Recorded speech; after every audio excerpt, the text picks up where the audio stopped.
You'll see the light, see the light. You're not alone, so keep fighting the good fight. See the light, see the light.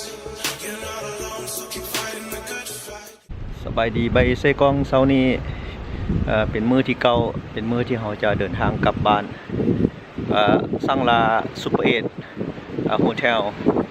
เบจิงแล้วก็มุมเมืองที่น่าประทับใจเนาะก็คิดว่ามื้อนึงเราจะเดินทางกลับไปอีกคิดว่าบ่โดดเนาะความหนาวเฮ็ดให้เรารู้สึกว่ามันค้อนแค้นใจแล้วก็อากาศหนาวหลายรู้สึกว่าหนาวหลายมื้อนี้-9 องศาเนาะขณะนี้แหละเนาะถือว่าเที่ยงแล้วกับ12 โมงปลายเกือบ1 โมงแล้วถือว่าเขาหนาวหลายข้างกระไดสั้นเนาะคิดว่าเขาสิเห็นแดดแล้วคิดว่ามันสิบ่หนาวที่จริงมันหนาวหลายสั่นวอกๆก็ถือว่ากลับกันแล้วบรรยากาศเช้านี้อยู่ที่หน้าโรงแรมหนาวหลายเราจะต้องขึ้นยนต์อยู่ที่ประมาณ9 โมงแรงเนาะแล้วก็ไปค้างตึ้งยึ่งอีกเนาะอยู่ที่คุณหมิงแล้วก็เสื้อซิวฮอตกลับบ้านเราก็ในมือใหม่นะเป็นมือใหม่เนาะใช้เวลาโดนหลายการเดินทางครั้งนี้ตอนมาเรามาเอาใช้เวลาบุดุเนาะจนตกยนต์ ขากลับนี่ถือว่าใช้เวลาพักอยู่ที่โรงแรมใช้เวลาดุเนาะก็สิสร้างลาไว้กับซุปเปอร์8โฮเทลสามารถรับแขกต่างประเทศได้โรงแรมหลายโรงแรมบ่อยู่ที่สนามบินภายในมาค่าเวลาย่างเลาะเบิ่งสนามบินภายในเป็นยังไงอันนี้บอนกระเป๋าเนาะจากกระเป๋าขึ้นจนเรียบร้อยแล้วเราจึงค่อยไปเบื้องเอาปีขึ้นยนต์เนาะอยู่บนตรงนั้นขึ้นให้เบิ่งก็คือ information บอนสอบถามก็ถือว่ามาถามได้ทุกอย่างก็เจ้าก็เว้าภาษาอังกฤษได้หน่อยนึงสำคัญแม่นไซเอ็นเขาเอิ้นว่าไซแปรเนาะแอปแปรเอาแอปแปรแล้วก็สื่อสารกันสบายการคล่องตัวในการใช้ภาษาก็จะต้องว่องไวนิดนึงบ่ซั่นก็บ่เรียบร้อยตัวนี้ domestic security check ก่อนที่จะขึ้นยนต์ต้องมาผ่านกัน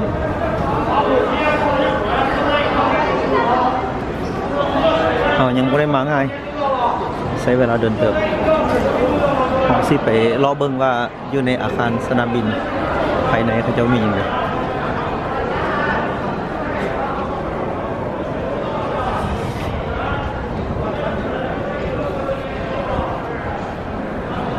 มีหลายป้องหลายบ่อนหลายที่เราบ่ต้องงง กับการเดินทางเพื่อผู้ที่ต้องการอยากรู้เนาะก็เลยมาเก็บบรรยากาศให้เพิ่นหมู่เพื่อนบางคนก็ยังบ่เคยมาเมืองจีนอาจจะอยากเดินทางมาเดี๋ยวเบิ่งในคลิปนี้เรามาเบิ่งบรรยากาศกันว่ามีอะไรวันนึงนี่เราไปเอาน้ำอุ่นน้ำร้อนน้ำเย็นน้ำธรรมดาฟรีเนาะอยู่ในสนามบินแล้วก็มีร้านค้าน้อยอยู่นี่แฟมิลี่มาร์ท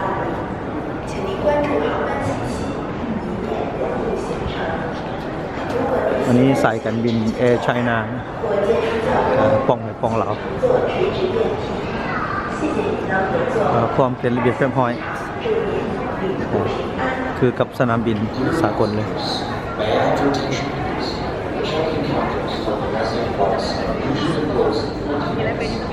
เราจะเดินทางด้วยสายการบินChina Eastern Airlines อันนี้แมน China Southern แมนบ่นี่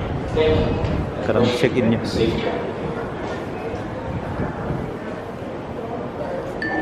ทางป้องข้อมูลสอบถามกินนี่ว่า ให้เราไปสั่งกระเป๋าได้อยู่ซันซีว่าซั่นถ้าต้องการจะรู้ว่าน้ำหนักเขาเท่าไหร่เดี๋ยวนี้เขาอยู่ซัน1สิขึ้นไปซันซีก็สิโคตรปฏิบ่2 B1 1F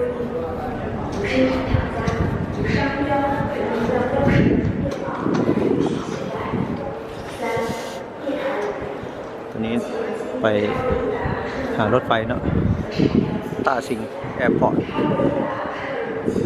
railway station โอ้คักรถไฟเมื่อกี้ว่าให้ฟังก่อนเกินให้ฟังก่อนไปเบิ่งซ่องก่อน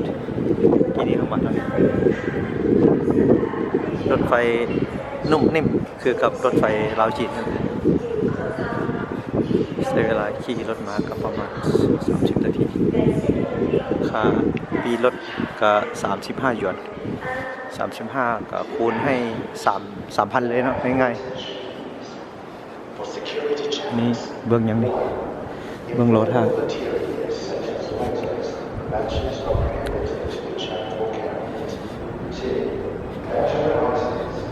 ซันซีนี้หรือว่าซันอื่นที่สงสัยมันบน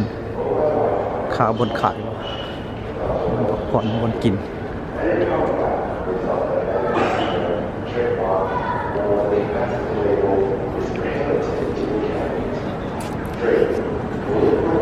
ต้าซิงแอร์พอร์ตตัวดีนี่อ่านเป็นตัวต่อภาษาจีนต้าซิงปักกิ่งนี่ภาษาอังกฤษกับเบจิงภาษาจีนนี่ตัวบีเนี่ยหมายถึงเป็นตัวปอเนาะเบจิงนี่ baggage wrapping บอนที่จะเอาจัดกระเป๋าเนาะมาแพ็คพวกห้องน้ำสะอาดเกี้ยงไม่เลยมีพนักงานอยู่ประจำนะนี่อย่าลืมตัวนี้สำคัญนี่ information ถามได้ทุกอย่างมีปัญหาอย่างถามตอนเขาเดินทางมาเขาซี่ไปขึ้นยนต์ต่อก็ได้ถามเขาก็พยายามช่วยเขาแต่มันช่วยบ่ได้เพราะว่าโทรศัพท์เขาก็สามารถจะให้เอาจีบใส่ว่าคันคืออยู่ลาวนี่มันกดทันทีและเบอร์ส่วนตัวโทรให้เลยจากโทรหาลูกชายว่าสายการบินเขามันดีเลย์มันขึ้นซ้าจากเวียงจันทน์มาแล้วมันตกหย่นเขาก็ต่อให้ฟรีเลยเนาะให้เงินไปอีกอยู่ที่2 ชั่วโมง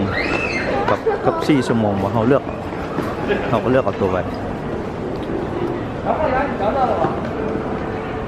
เห็นบอกว่าสายการบินจีนนี้แม่นไปไหนเขาเจ้าเนาะเขาเจ้าจะให้เขาขี่ฟรีถ้าเขาตกยนต์1 ครั้งแม่นบอกหรือว่าแม่นก็ว่ามานะตามเท่าที่เขาบริษัทจะกิบผ่านไปเนาะอันนี้ Airport Express เนาะเข้าไปเลยตรงนี้พอมาเมื่อกี้นี่มาทางนี้นะก็ซิมเบิร์ดเราได้นี่สั้น 1มันบอกว่าไปสั้น 2 สั้น 3 สั้น 4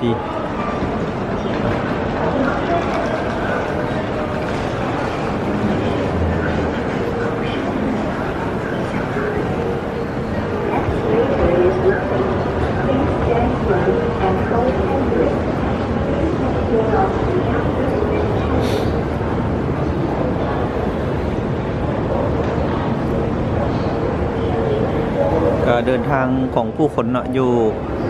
สนามบินก็บ่น้อยเลยนะจักมันพากันไปยังวะ แต่ละมือว่าละคนเขาเป็นเท่าใด100 ล้าน เป็นร้อยเป็นพันล้านอันนี้เขาขึ้นมาชั้น 2 2 floor 2F หัวทางเลาะจากชั้น 1ขึ้นมาก็เราเห็นอาคารโถงโถงก็เห็นเป็นสั้นเลยเนาะ2 3 4ชั้น 5ตัวนี้คันเบิ่งบ่ผิดหรือเขาอยู่ชั้นใต้ดินเนาะ B1 แล้วค่อยเป็น F เนาะ 1F เขาเข้าใจขึ้นว่าเขาอยู่ชั้น 1บ่แม่นเขาอยู่ชั้นใต้ดินนี่เห็นว่าอาคารเนี่ยปั่นหางนกสูตรหางนกแม่นอยู่นี่แหละ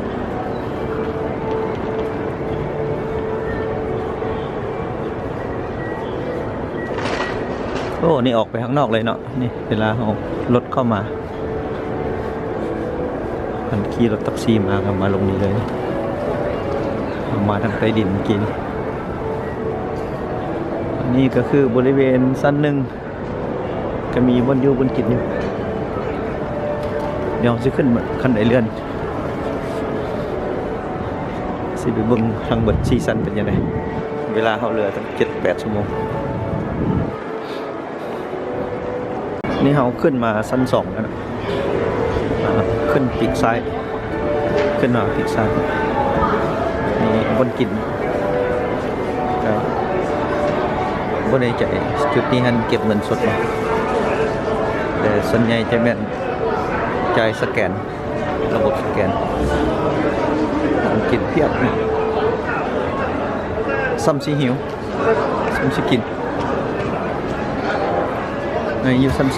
2นั่น exit ไปใส่นี่ไป international departure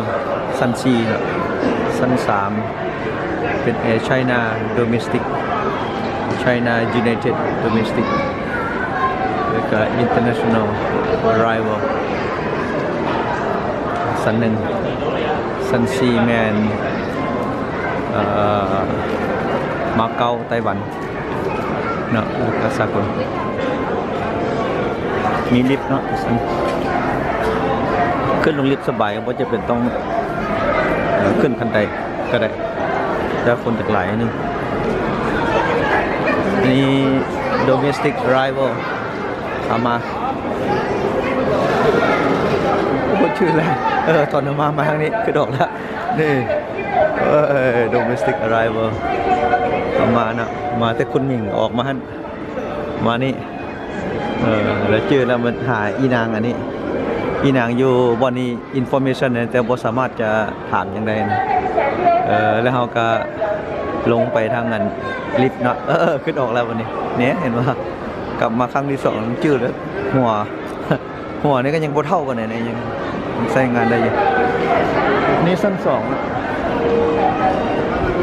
มันตีปีกขวาเมื่อกี้นี่มาปีกซ้ายจากขึ้นคันไดเลื่อนมาห้องน้ำก็อยู่ไกลนี่ชั้น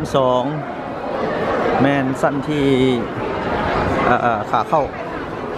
มาจากตั้งแคว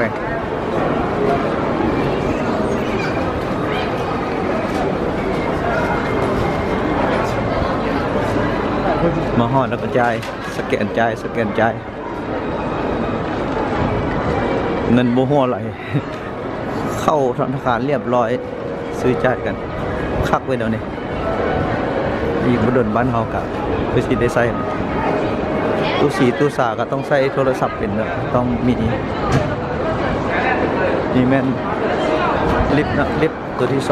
2ลิฟต์ตัวที่3โอ้มีหลายลิฟต์อยู่เจ้าหน้าที่ป้องกัน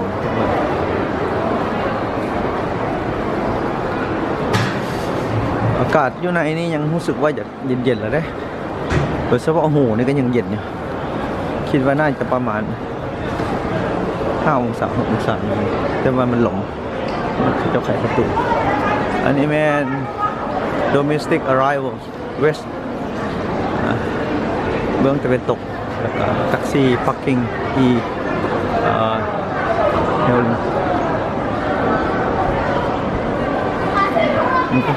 มาเกษตร exit ไปตะวันตกชั้น2คือกันนะนี่กันเท่าที่ไปออกไปนอกเนาะไปเลย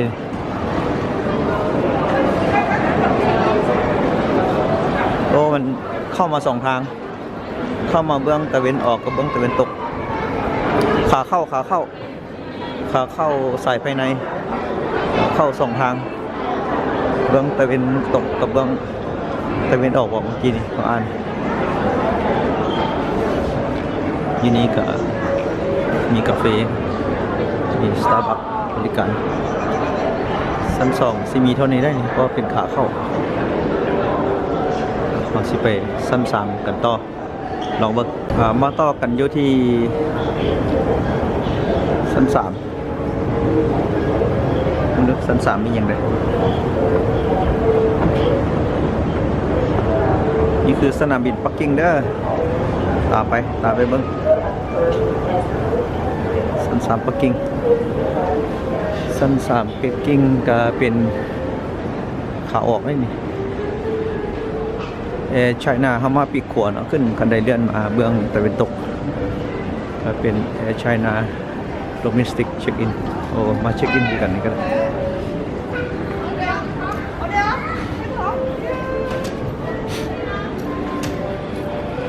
จากกองนิดนึงเดี๋ยวม่นเข้าไปปีกขวามีอย่างไร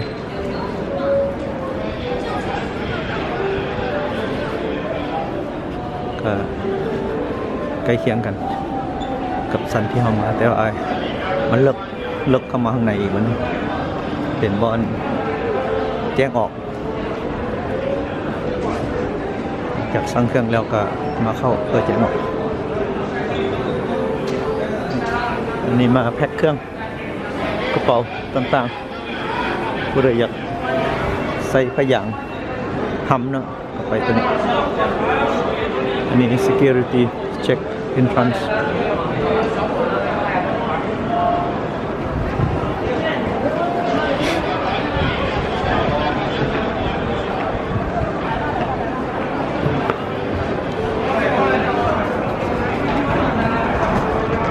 สังเกตเมื่อข้าเจ้าก็เดินทางกัน ภายในก็เดินทางจริงๆแล้วเพราะว่าประเทศเขาใหญ่มันอยู่คนละโซนคนละส้นไปห่างกันก็ใช้เวลา 3-4 ชั่วโมง 5 ชั่วโมงอันนี้ staff only air crew first security check ต้องใส่กันบินก็ไปตามเพิ่นว่าอันนี้ก็คืออยู่ที่ชั้น 3มีตู้เครื่องดื่มอยากอย่างก็กินเลือกตามใจนะคือเลือกตามใจนะตัวนี้มักอย่างก็เลือกเอาสลายก็เป็นเครื่องดื่มแล้วก็ขนมมีก็มีนะโดยเฉพาะมีนี่เป็นผู้ที่หิวกินมีสแกนใจายแล้วก็จบ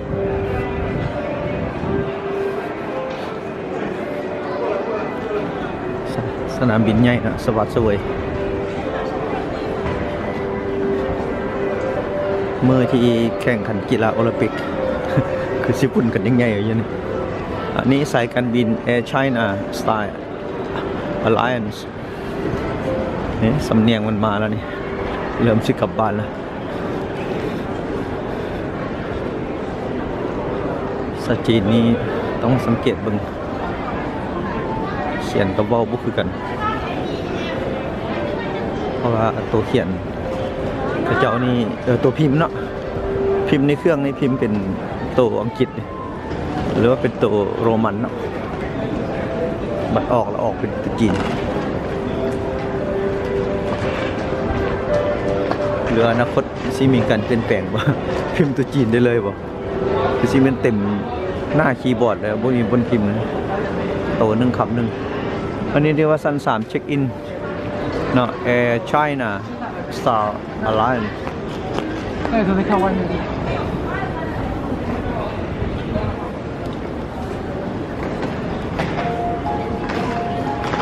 มาได้หลายทางขึ้นชั้น2รถก็มาได้เพราะว่ารถแท็กซี่สามารถขึ้นมาได้ชั้น2ตามสังเกตเบื้องแม่นแท้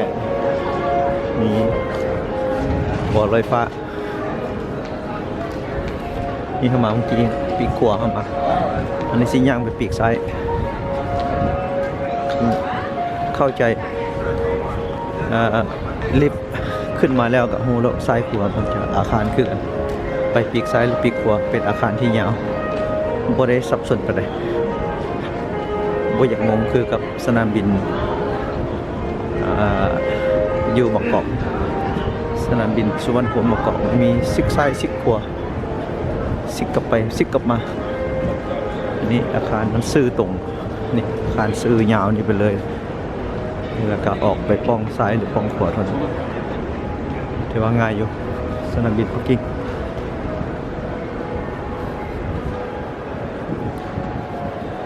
ก็คือซีคล้ายคือกันกับตัวปีกขวาขึ้นมาเมื่อกี้นี่ที่เราย่างมาเมื่อกี้เอาสิเป็นซันชีเพราะผู้เสียเวลาคิดว่าคือกัน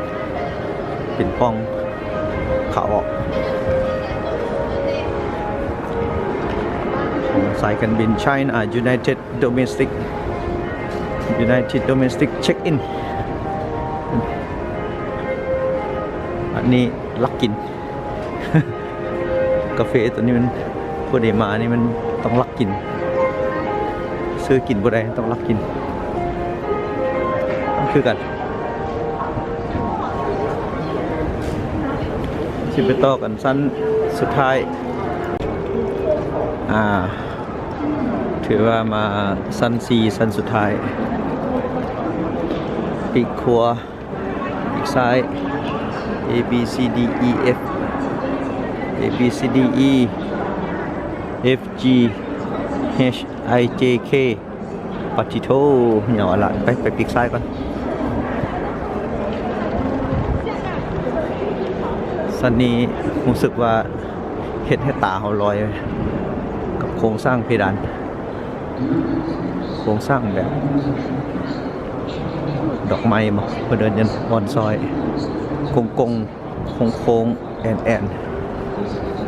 เข้ากับหางนก ขาหางนก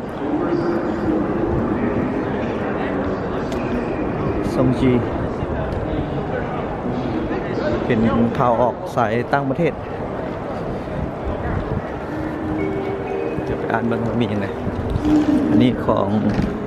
China Eastern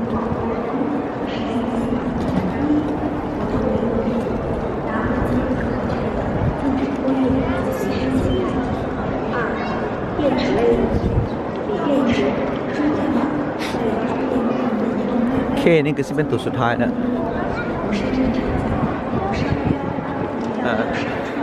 ประตูนี่สิเป็นสุดท้ายแล้วเกต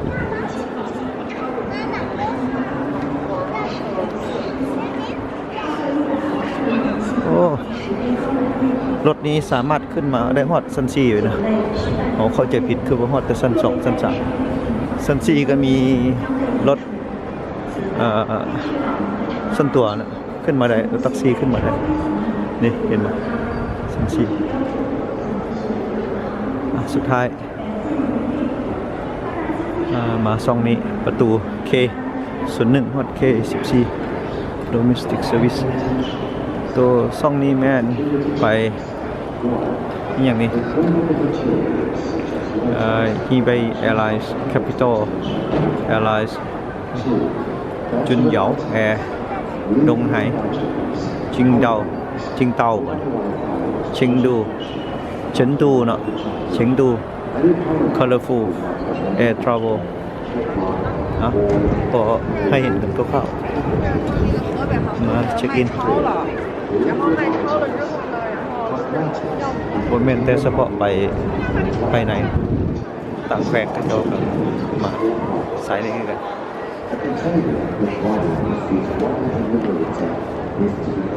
ของช่างไฮแอร์ไลน์อีสเทิร์นChina Eastern กับช่างไฮแอร์ไลน์ส่วนเขาเตินจะก็แยกกันเนาะ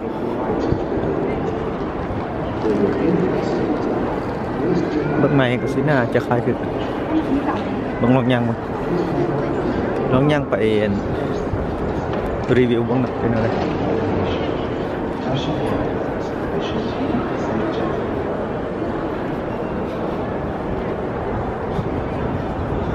แต่ว่าสุดยอดเป็นอีตานี่แหละนี่ อีตายกโอใส่เหล้าเมื่อกี้นี้ไปบอร์ดิ้งออกไปเลยตอนนี้ขาออกนี่ไปแล้วก็จบไปเลยเข้าไปรอท่าขึ้นกัน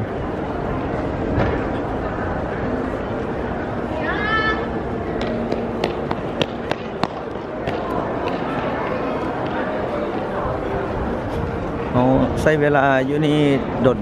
ขากลับจะปักกิ่ง คุณมิงแล้วก็เวียงจันทร์นี่คือสตาร์บัค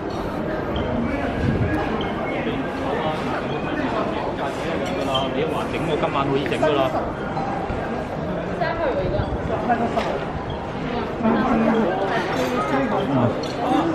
ห้องน้ำสะอาดหันค้าหันขายเพียบลืมบอกให้ฟังค่าคงชีพอยู่เมืองจีนนี่อยู่ที่ปักกิ่งนี่เข้าใจว่าตามที่เขาใส่ใจเนาะอาหารการกินก็น่าจะประมาณคูณ2หาคูณ3ของการอยู่กินบ้านเราเทียบใส่เฟอร์ราคาที่พอฟังบ้านเราก็มันก็40-50 พันแล้วเนาะถ้วยใหญ่ก็70แล้วเว้ยบ้านเราของพระเจ้านี่ก็แสนปลายประมาณ120,000 150,000ถ้าเทียบเป็นเงินกีบเนาะถ้าเทียบเฟอร์ราคาถึกบ้านเราก็30-40ก็แสนปลายก็ซ้ำกับ3เท่าระหว่าง2-3 เท่ากาแฟนี่มันหรือว่าน้ำดื่มน้ำนมน้ำอย่างเนาะประเทศน้ำมะม่วงไม้บ้านเฮามันก็30,000นี่เกือบบ่ได้กินเลยเนาะบางบ่อนก็ได้กินอยู่พี่ก็60,000จอกธรรมดา20,000บ้านเฮาอยู่นี่มัน60-70,000ตัวแพงก็80 หรือ 90นะเทียบกันแล้วเอาง่ายๆเลยคูณ3เลยนี่คือการใช้ชีวิตอยู่ที่ปักกิ่งเป็นเดือนที่ถึงรัฐบาลจีนให้คนเฮาเนาะก็สิแม่นต่างชาติคือกันปริญญาเอกก็เท่าไหร่3,500ว่ะแล้วก็ปริญญาโท 3,000 อันนั้นให้ 2,500 บ่ปริญญาตรีก็พอกินบ่ก็พอกินเฉพาะที่ผู้ที่ประหยัดผู้ที่มักเลาะมักเที่ยวได้กินแบบบ่อัดแน่นี่ก็สิกุมอยู่แต่2 อาทิตย์ อีก2 อาทิตย์ก็จกทงตัวเองแต่ผู้ประหยัดแท้ก็มากุมเนาะแต่งกินเองอันนี้เกินๆให้ฟังเงินหยวนก็1 ต่อ 3,000 เนาะเอาง่ายๆหรือว่า1หยวนต่อ5 บาทประมาณเป็ดปักกิ่งนี่ลือซื่ออยู่ใน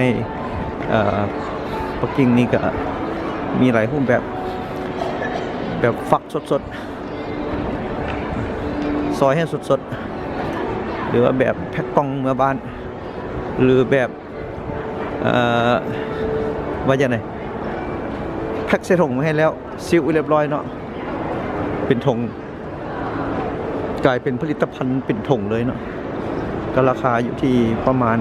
100 หยวนเอาง่ายๆตัวหนึ่งนะขึ้นกับตัวใหญ่ตัวน้อย100 หยวนก็300,000ว่าง่ายๆนะนี่ซองบีเอาเห็นกันแล้วเนาะเอาดอกไม้ลายดอกไม้นี่งามเลยอันนี้ซองบีเนาะเอากระเป๋าเช็คอินแล้วเข้าไปเอาบัตรขึ้นเงินเนาะบอร์เดอร์พาส34นี่ใส่กันบินนะตัวนี้ไชน่าเซาเทิร์น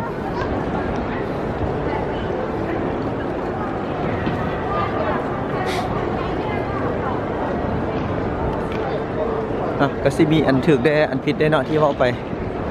ตัวได้ถึกก็ตัวได้ผิดก็บ่ว่าก็เป็นการเรียนรู้ จากที่เราเดินทางมาตัวใดเราสะดุดตาเราก็อยากถามเราได้เรานะเราก็อยากเข้าใจว่าการใช้ชีวิตการเดินทางอยู่เมืองจีนเป็นอะไรโดยเฉพาะอยู่ที่ปักกิ่งโดยเฉพาะเดินทางไปแขวงอื่นของเมืองจีนก็คิดว่าน่าจะคล้ายคือกันเพราะว่าบ้านเมืองเขามันรูปแบบการดำรงชีวิตโดยเฉพาะการใส่ใจนี่แหละทุกอย่างสแกนผ่านสแกนใบหน้ายังยืนธนาคารก่อนสิ ยืนยันการจ่ายก็สิ้นสุดแล้วนี่ เต็มแบบเลย เครื่องมือใดที่เป็นเครื่องมือพาหนะ ในการ ไม่อย่างเอิญว่าแข่งกระด้างเนาะ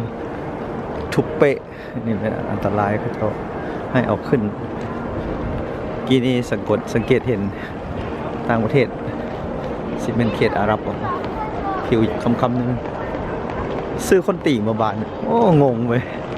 สิเป็นคนตีเลื่อนดนดีเลื่อนเหล็กกานะตีนี่หัวตะปูบ่มีบ้านแต่มึงถ้าซื้อคนตีเหมืองงเว้ยเอากะบ่ว่าแต่เขาแต่เขาโอ้ยเราสิงงคือกันน้ำหนักเขาก็ได้สัก3 กิโลนะซื้อจากบ้านผมมาพี่ยนต์เขาซื้อก็300 ปลายค่าที่พักโรงแรมเขาถึงอยู่เกือบ900,000 กิบเขามาพัก2 คนรวมกันก็มึงเด้อ1,000 ปลายนะ800 ปลาย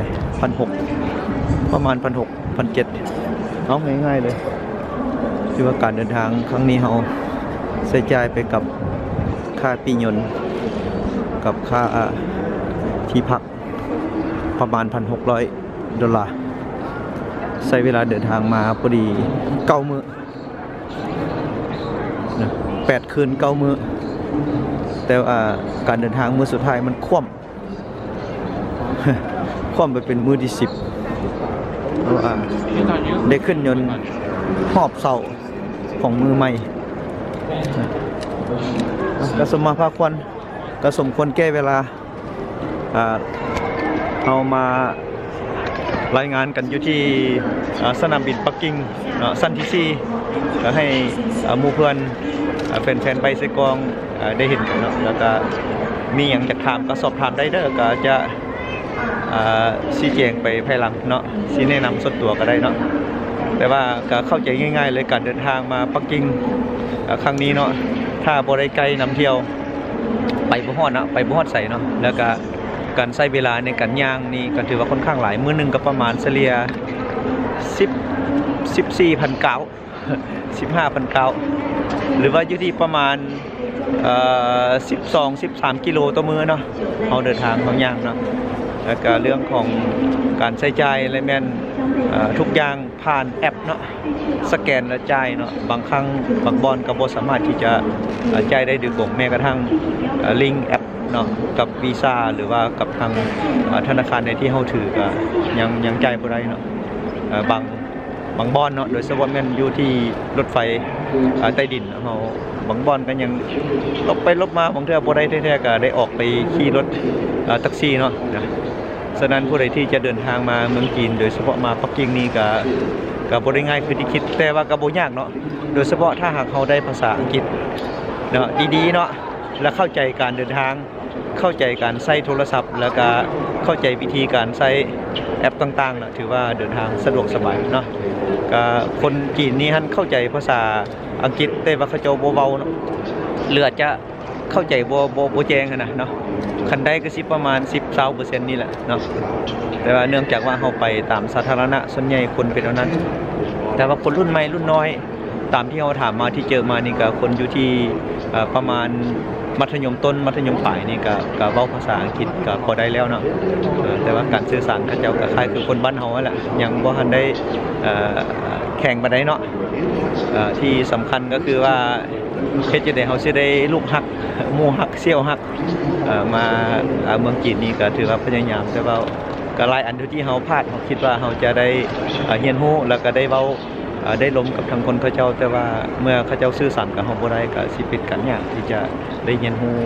วิถีชีวิตของเขาเจ้าเนาะก็ถือว่าเรียนรู้จากปากต่อปากเนาะโดยกงเนาะก็ถือว่าสร้างลาเป็นคลิปสร้างลา